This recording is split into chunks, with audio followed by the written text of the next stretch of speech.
20 जनालाई गोली लाग्यो। गोली नै लागेर एकजना प्रदर्शनकारीको ज्यान गयो।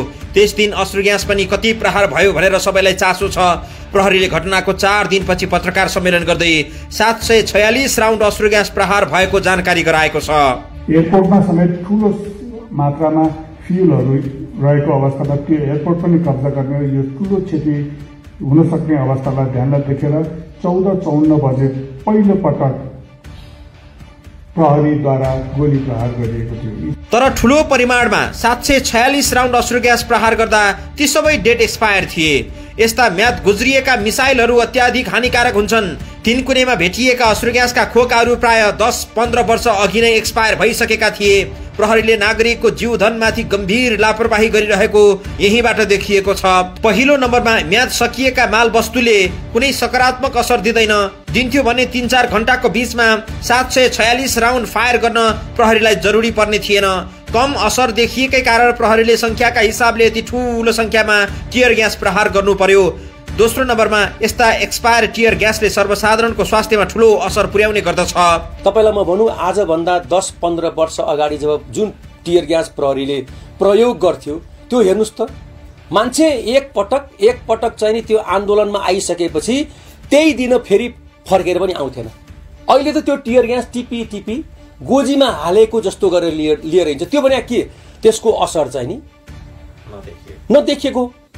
यो त रासायनिक हतियार हो। यो हेर्नुस् है, अब असरै अहिले छैन। त्यसको चाहिँ नि जुन के रे त्यसले आँखा पोल्नेदेखि लिएर एकदम शरीरको चाहिँ नि अङ्गहरूलाई धेरै चाहिँ नि गाह्रो पार्ने चाहिँ नि हो नि यो चिज त। त्यो बेला हुन्थ्यो। हेर्नुस्, हामीहरूले टियर ग्यास हान्दा अहिलेको टियर ग्यास त चाहिँ नि हेर्नुस् बोइलर के भन्छ ऊ जस्तो छ है, एकदम त्यो असरै केही छैन। हो, तिनकुनेमा ठ्याक्कै यही दृश्य देखिरहेको थियो कि प्रदर्शनकारीहरू सहजै अश्रु ग्यास टिपेर प्रहरीतर्फ नै फालिरहेका थिए। मानौ त्यसको कुनै असर छैन। टियर ग्यास 2 प्रकारका हुन्छन्, एउटा सीएन र अर्को सीएस।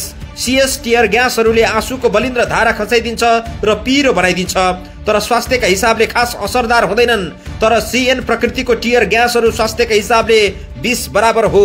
त्यही सीएन समूहका टियर ग्यास नेपालका प्रहरीले प्रयोग गर्ने गर्दछन्। प्राणघातक यस्ता टियर ग्यास विकसित देशहरूमा प्रयोग हुँदैनन्, तर नेपालमा जुन विष बराबर छन् ती मिसाइल नै प्रदर्शनकारीहरूलाई तितर बितर पार्ने नाममा प्रयोग गर्ने गरिएको छ। यी टियर ग्यासहरू 2062-63 को जनआन्दोलन र त्यसपछिका आन्दोलनहरूलाई केन्द्रमा राखेर 15-20 वर्ष अगाडि नेपाल भित्राइएका थिए। तर ती टियर ग्यासहरू अहिलेसम्म सकिएका रहेनछन् र प्रहरीले डेट एक्सपायर नै भए नि प्रयोग गरिरहेको छ। र नेपालमा सीएन नामक चाहिँ नि यो के रे टियर ग्यास युज हुन्छ। सीएस भनेको मोर हेल्दी हुन्छ, त्यसले त्यति असर चाहिँ नि पार्दैन। यो एयर हुने बित्तिकै हैन, सीएस भन्ने तपाईको टियर ग्यास एयर हुने बित्तिकै त्यो चाहिँ नि बाफको रूपमा परिणत हुन्छ। तर हामीले नेपाल प्रहरीले प्रयोग गर्ने भनेको सीएन टियर ग्यास हो हैन। यो चाहिँ नि घातक हुन्छ एकदमै हैन। यसको प्रयोगमा पहिलेदेखि नै 1959 मै पहिलोचोटि आवाज चाहिँ नि उठेको हो। यो सधैँ जसो आन्दोलन भइरह्यो भने न तपाईको टियर ग्यास चाहिँ नि युज हुने हो। टियर ग्यास चाहिँ नि को खपत भयो भने न नयाँ टियर ग्यास चाहिँ नि आउँछ हैन। तर आन्दोलन चाहिँ नि कम भयो हैन। त्यो बेलामा टियर ग्यास चाहिँ खपत पनि कम भयो।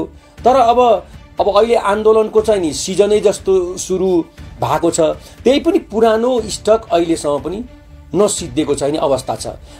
तिनकुने घटनाबारे सामाजिक सञ्जाल र मिडियाहरूमा समेत अफवाह फैलाउने गरी गलत सूचनाहरू सम्प्रेषण भइरहेपछि पत्रकार सम्मेलन गरी प्रहरीले आधिकारिक सूचनाहरू सार्वजनिक गरेको छ। आज आयोजित पत्रकार सम्मेलनमा प्रहरी प्रवक्ता डीआईजी दिनेश आचार्यले गोली लाग्ने 20 जना मध्ये 2 जना महिला र 18 जना पुरुष रहेको बताएका छन्।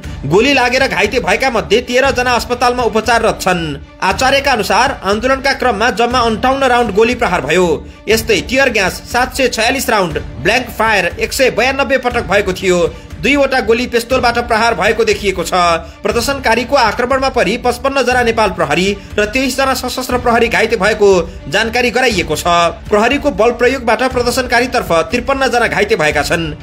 अहिले पछिल्लो अवस्थामा आगे जस्तो विभिन्न सामाजिक सञ्जाल अथवा विभिन्न उहरूमा चाहिँ विभिन्न किसिमले भ्रम छर्ने हिसाबले प्रहरीले चाहिँ अनावश्यक रूपमा बल गर्यो, प्रहरीले नै कार्यक्रम बिथाल्यो भन्ने भन्दा पनि यसमा अहिले देखिएको तत्काल सामाजिक सञ्जालमै देखिएका विभिन्न चिजहरू न्युजहरू छन्।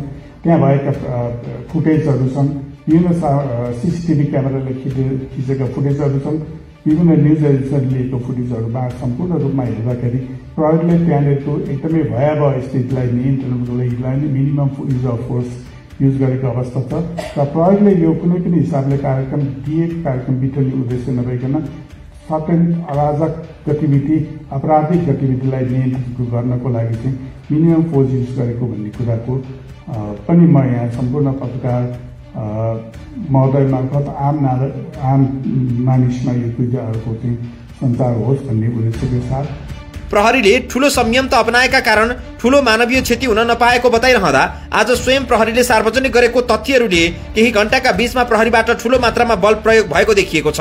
तर टियर ग्यास प्रहारमा राज्यले गम्भीर रूपमा सोच्नुपर्ने देखिन्छ। म्याद गुज्रिएका वस्तु बजारमा बिक्री गर्दा राज्यले व्यवसायीहरूलाई जसरी पाता कस्छ त्यसरी नै प्रहरीले खुल्ला म्याद गुज्रिएका हतियार प्रयोग गरिरहेको अवस्थालाई नियन्त्रण गर्न जरुरी छ।